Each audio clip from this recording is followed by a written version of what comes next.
munaasabad ku weyn guud ahaan qulubta shacabka Soomaaliyeed. waa munaasabad aynaan ka hor magac lahayn.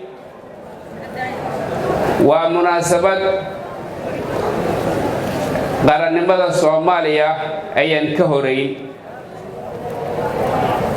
munaasabadaas ayada ah ee dhammaanteen caawa halkan aan ugu wada dabaaldegayno inaan ku soo dhaweeyo dhammaan mas'uuliyiinta nagala soo qayb gala munaasabada ayada ah aqalka dawladda hoose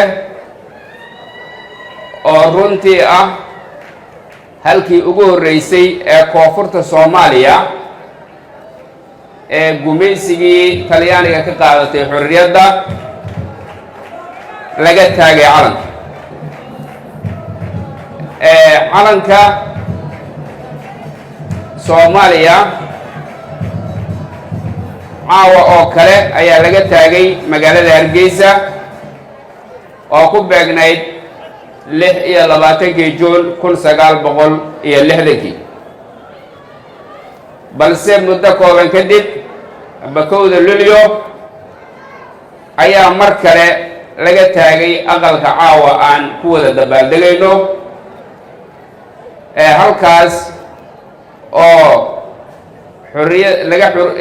laga xuroobay gumaysigii Talyaaniga iyo calansaarka koobaad oo ahaa ka xuroobidii gumaysiga Ingiriiska.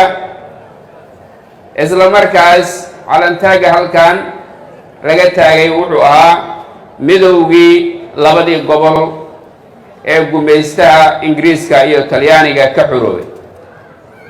mas'uuliyiinta heer qaran ee caawa halkan joogta ayaan faahfaahintaas u daynayaa, balse kaliya waxaan halkan u soo istaagay inaan madaxda kala duwan ee caawa halkan nala joogta aan iraahdo ku soo dhawaada aqalkii caasimadda Soomaaliya, ku soo dhawaada aqalka dawladda hoose.